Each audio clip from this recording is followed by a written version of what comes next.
Olá, eu sou a Nadiara Pereira, meteorologista da Climatempo, e em nome da Cooper te trago as atualizações da previsão do tempo para as próximas semanas.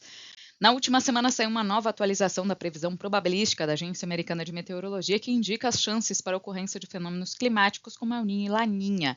As projeções continuam indicando ainda uma maior probabilidade para a instalação do fenômeno Laninha agora no segundo semestre de 2024, só que cada vez mais essas projeções vêm postergando a instalação do fenômeno Laninha, indicando que vai ser um fenômeno mais fraco.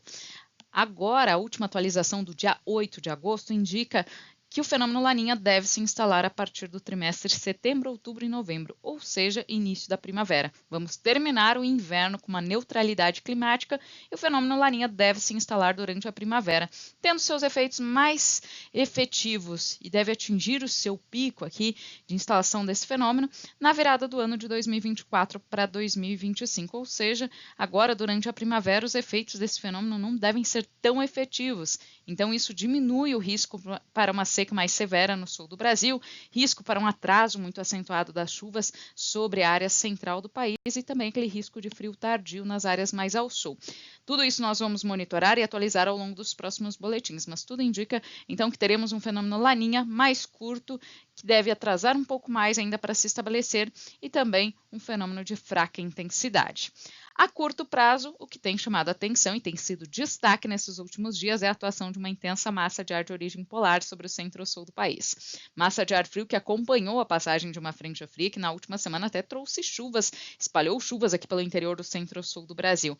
Depois disso, o avanço da massa de ar de origem polar provocou um declínio acentuado das temperaturas no último final de semana e ocorrência de geadas em diversas áreas produtoras entre o sul, sudeste e até mesmo o centro-oeste. Tivemos temperaturas abaixo de 3 graus até nas áreas aqui do sul do estado de Goiás. A expectativa agora para esta semana é de continuidade do tempo seco na maior parte das áreas produtoras, aqui entre o sul, sudeste e centro-oeste, e as chuvas ficam bem restritas ao extremo norte do país e também na faixa leste da Bahia, onde a frente fria que avançou na última semana se aproximou, intensificando as instabilidades, e nesta semana então deve chover forte aqui, especialmente nas áreas próximas à região metropolitana de Salvador. No período de 18 a 22 de agosto, vai voltar a chover na região sul do Brasil. No início da próxima semana, tem previsão para o avanço de uma nova frente fria, que deve promover a ocorrência de chuvas volumosas, especialmente entre o Rio Grande do Sul e áreas mais ao sul de Santa Catarina. Desta vez, o sistema não deve espalhar instabilidades mais intensas aqui pelo interior do Sudeste e Centro-Oeste, que vão permanecer com um tempo mais seco.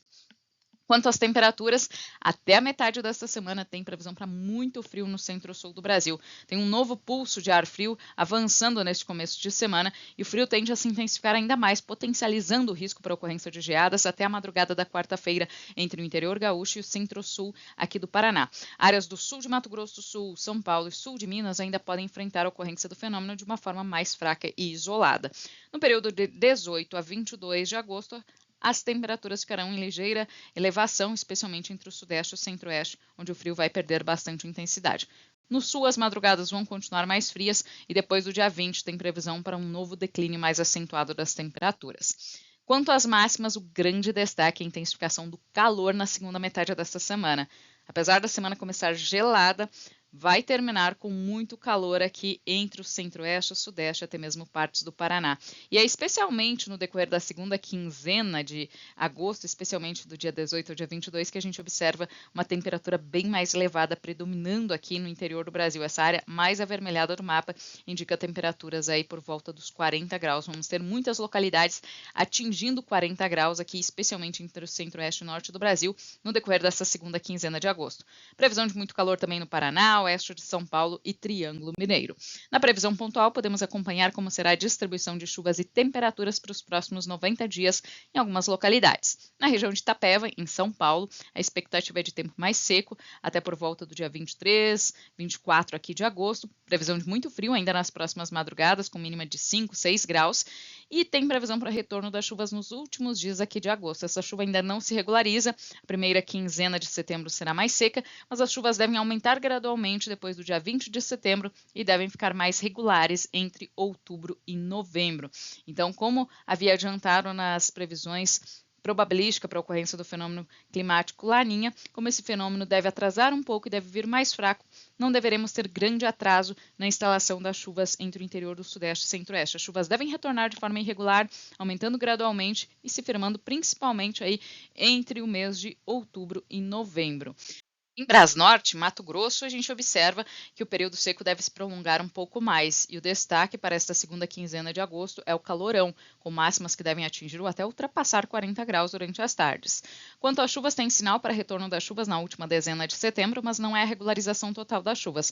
As chuvas devem ganhar mais frequência a partir da segunda semana do mês de outubro, e ainda assim a gente observa que os volumes são baixos, indicativo que são chuvas mais na forma de pancadas, porque além disso, as temperaturas durante a tarde, as máximas vão continuar muito elevadas, então é um indicativo daquelas chuvas mais no final da tarde, depois de um dia de tempo bastante abafado.